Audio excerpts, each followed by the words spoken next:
Magandang araw mga kapolitika at welcome back dito sa ating YouTube channel.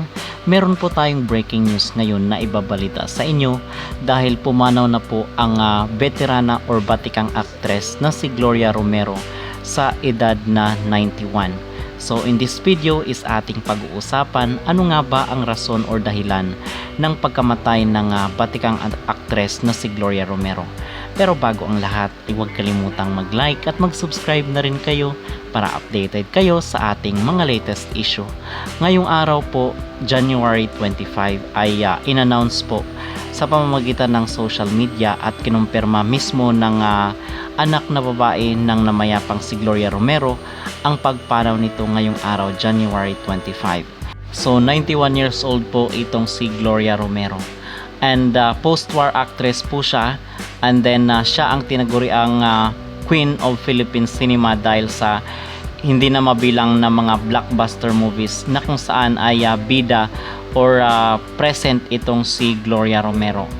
And then mga kapolitika, ang marami po ang nagpaabot ng pakikiramay at kasama na nga itong si Barbie Forteza na kung saan is nakatrabaho rin ng veteranang actress. So isa talaga si Gloria Romero kasi nung bata tayo ay lagi natin siyang nakikita sa mga pelikula, sa mga teleserye at talagang matatawag natin siya na isa siya sa mga haligi ng industriya ng showbiz. At nung bata tayo ay hindi natin makakalimutan yung pinapanood natin siya sa telebisyon.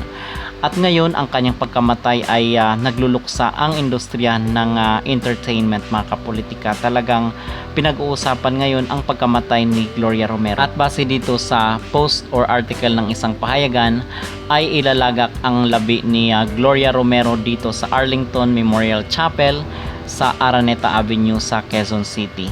At marami po ang napatanong at mga palaisipan kung ano nga ba ang dahilan o rason ng ikinamatay ng batikang actress na si Gloria Romero. Well, base dito sa pahayagan mga kapolitika or base dito sa kanilang article, si Gloria Romero po ay namatay peacefully. So she died peacefully and siguro ay marahil dala na rin po ng kanyang katandaan kasi nasa 91 years old na po itong batikang actress na si Gloria Romero. Okay? So yun po, but i-confirm pa rin po ito ng kanyang kapamilya kung ano nga ba talaga ang reason kasi syempre merong mga kaakibat yan ng mga health issues. So yun po ang ating mga abangan sa mga susunod na oras or araw. Okay?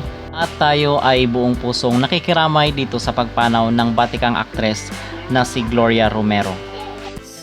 As the chemicals they take us higher.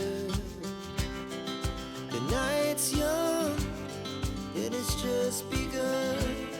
As she puts her hand in mine, we wanna chase the night, wanna dance to the light, pull stars from the sky, just two hearts running wild. Never sleep, never stop, as we shout from the top. We're gonna as the chemicals they take us higher. The night's young, and it's just begun.